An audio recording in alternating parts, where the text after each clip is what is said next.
Welcome to Sangli Shikshan Samstha's YouTube channel. Students, today we are going to study Subject Science of Standard 7th, Lesson number 2, Plants, Structure and its Functions.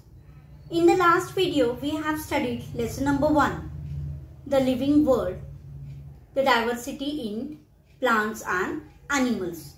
In this lesson, we are going to study different parts of plants and its function. So let's begin with our lesson.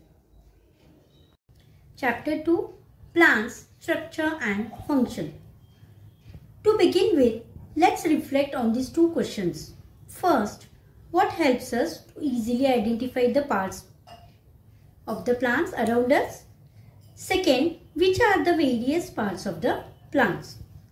Now we all know that the root, stem, leaves, flowers, fruits, that is, they are the different parts of plants and they are different of different plants. We can easily identify a plant with the help of sometimes by leaves, sometimes by fruits. Like looking at a mango tree, we can say it's a mango tree. Looking at a mango fruit, we can identify it's a mango tree.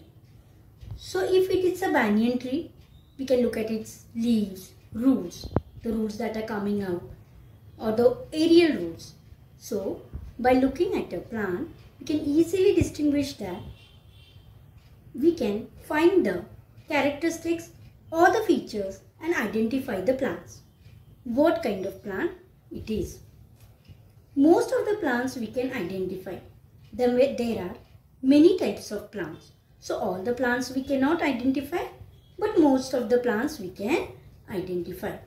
So in this lesson, let us acquaint ourselves, that is, get to know each part of the plant and its organs. Let us learn the structure and functions of roots. For this, let's try an activity. Now keep a moistened ball of crumbled paper in a conical flask. If you don't have a conical flask, you can use a glass tumbler also. Now take any tissue or soft paper and moisten it. That is, just sprinkle water on it and put it in a conical flask. On top of it, place some soap, moth beans or gram seed in the flask between the paper and glass wall and leave it for few days. Now every day just observe it. If you find it dry, just sprinkle a water on it. Don't pour water on it. Just moisten it. Now observe every day. Within 2-3 days, you will find some white thread-like parts coming out of it.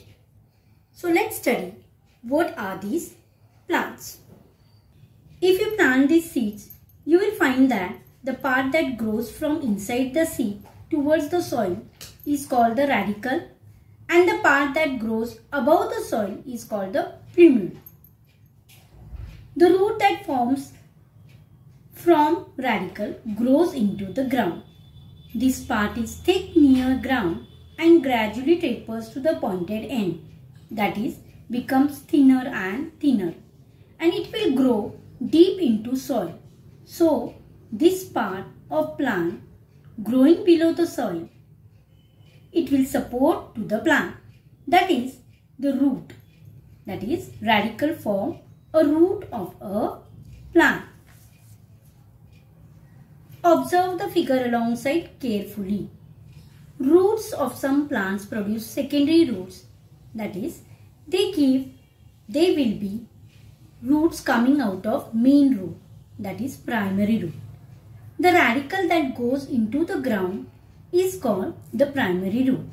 And from there, we will find that some roots like structure coming out of the main root. So from primary root, we will find some more roots coming out, and they are called the secondary roots. Now these spread obliquely, that is, they go far and wide, sidewise, and then spread wide into the soil. So what are the main function of this? The main function is to anchor the plant or support the plant. Now these type of roots are called tap roots. that is one main root and many roots branching out from these secondary roots or coming out of the primary roots. Now look at the figure carefully. Roots bear hair-like processes near the root tip. These are root hairs, and the tip of the root is delicate and is covered by cap-like structure growing called root cap. The root cap protects the root tip from injuries or harms. Let's try another activity. Look at the figure alongside. Take a glass jar and fill 3/4 of it with water. Now on the mouth of the glass jar, place an onion such that its roots are towards the water. Don't full onion in water. Observe this for 8 days. Observe this for 8 days. Then thread like a fiber-like roots arising from the stem. We will observe it. Those are called fibrous roots. Thus, there are two main types of roots. They are tap roots and fibrous roots. In tap roots, we have one main root and others branching out, and in the fibrous roots, there are many thread-like or fiber-like structures coming out from main one part of plant and spreading in all directions. Roots. Dicotyledonous plants have tap roots, while monocotyledonous plants have fibrous roots. Now, what do you mean by dicotyledonous seeds? Dicotyledonous are seeds that have two parts. They are divided into two equal parts. For example, green peas, groundnut, etc. While monocotyledonous seeds have only one part, that is seeds like rice, wheat, that have one part. These seeds will grow and have fibrous roots. So, to observe these roots, let us follow an activity. Now, sow some seeds of plants like mustard, sorghum, jawar, corn, pea, coriander, etc. in an earthen pot. Cultivate the plant for 8 days. Once the plants grow up to height 15 to 20 cm high, uproot them carefully. While the soil is moist, put them gently in a large conical flask or a glass tumbler containing water. Do not harm the roots. The soil will get washed up without any harm to the roots. These roots. Observe the roots carefully. They are having tap roots or fibrous roots. Look at this picture very carefully. You will find some roots coming out of the stem. Plants like maize, sugarcane, sorghum have two types of roots. Some roots grow underground like the normal roots. They grow deep into the soil, and some roots grow from the stem just above the soil, and these also move towards the soil. So such roots that grow from stem are called adventitious roots. The two main functions of the roots are: one is to absorb the water and minerals from the soil and give it to different parts of plants, and anchoring and supporting the plant. Roots perform some other functions too. Let's learn about them. Observe some pictures alongside. In the first picture is of a banyan tree. You will find some structures coming out of the branches. These will go deep into the soil and form roots. These are called aerial roots. They support two branches and trees because banyan trees spreads far and wide. These are called aerial roots. In the second picture, you will find roots that are coming out from branches and going back to soil. These are called still roots. Third picture. In the third picture, roots coming from soil up above, and so these are called breathing roots. So they help in breathing or to take oxygen. Normally we find where there is water in marshy land, we find such roots. Now in the fourth picture, roots you will find, those roots are called runner roots. They are connected to each other. Now let's study the another part of plant, that is stem. We have done small experiment of sprouted seeds. We notice that hair-like structure have come out. Those come out hair-like structure that goes deep in the soil, that is called radicle, that form the root, and the other thread-like part that grows above the soil, that is called the plumule. This plumule forms the stem of a plant. The little plumule then grows into the stem and it will grow into a thick sturdy bark and branches will come out of it. So we will have a full-fledged plant grow from a little plumule. Stem. Let's learn the different parts of stem. Look at the picture given alongside. You will notice the part marked as nose. These are tiny little knot-like structures which grow from this part. Leaves will grow now.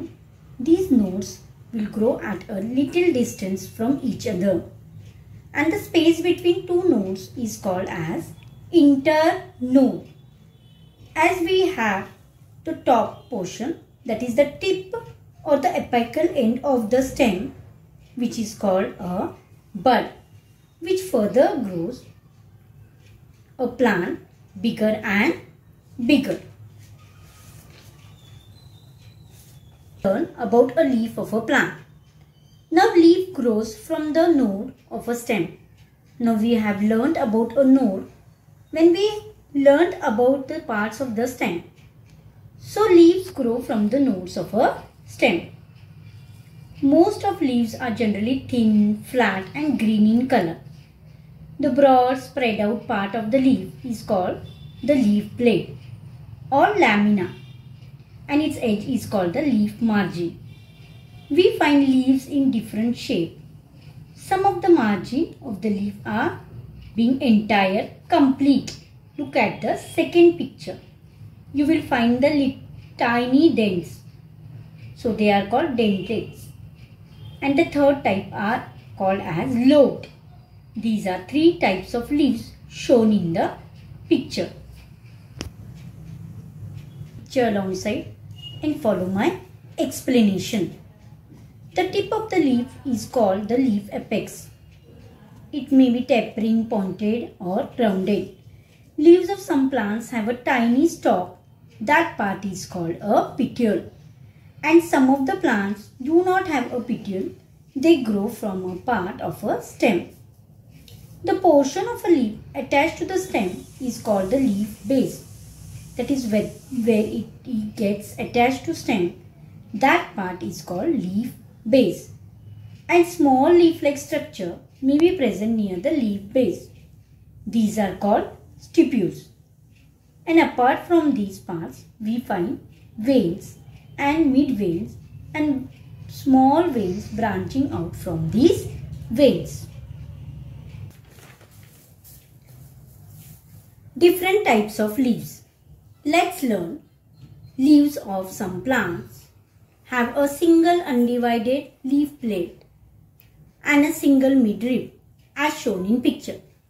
Such leaves are called simple leaves, whereas the leaf plate of leaves in some plants is divided into many small parts called leaflets. Such leaves are called compound leaves. Simple leaves and compound leaves are two main types of leaves. In different plants, the arrangement of leaves on the stem is different. It may be alternate, opposite, roll, spiral, etc. According to shape, they are the names. So leaves are rounded, that is ovate, plumate, lanceolate or linear. These are the different types of leaves given according to how the leaves grow on the stem. Let's learn about the veins that you find on the leaf blade. Now observe a peepal leaf and a maize leaf. Now observe a peepal leaf and a maize leaf.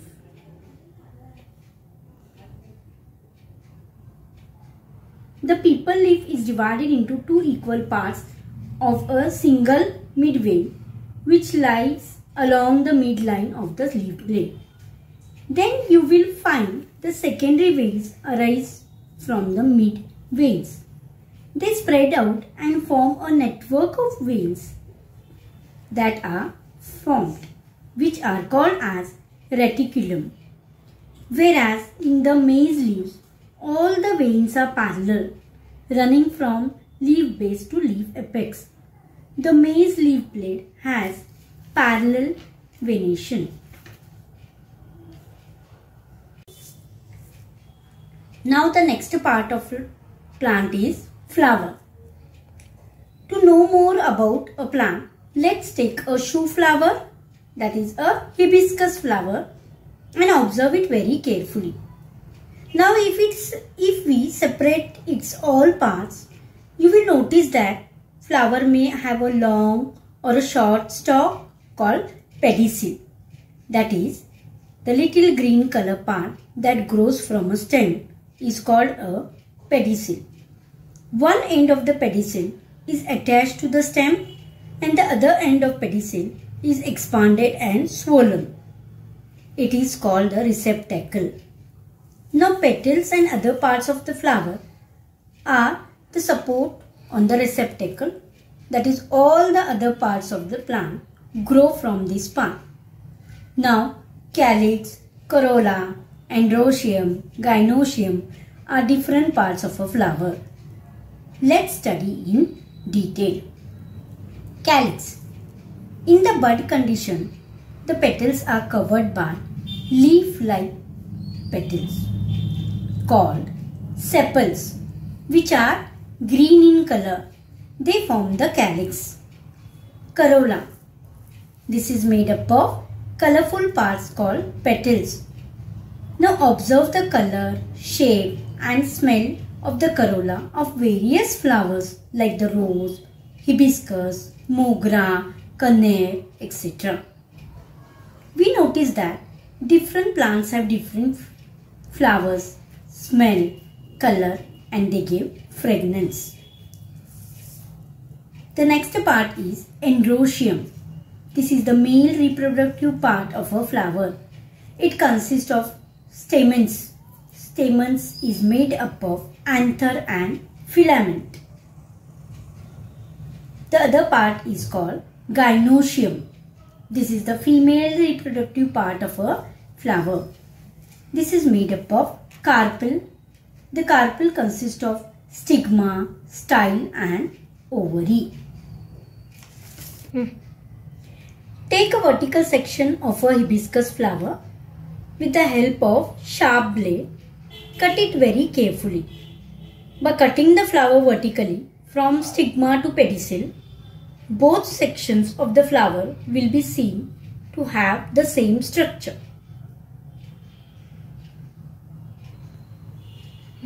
Now let's learn what is mature flowers. There are pollen grains present in anthers. When the flower matures, that the anther matures, these anther burst and the pollen grains which are released fall on the stigma. This process is called pollination. Due to pollination, ovules, that are the egg cells in the ovary, gets fertilized, and the fertilized ovules from the seeds and ovary develop into a fruit. Fruits. We eat many different types of fruits. Each type of fruit has its own characteristics, their shape, color, taste, etc. Mango contains only one seed, whereas jackfruit has small fruitlets, each with its own seeds.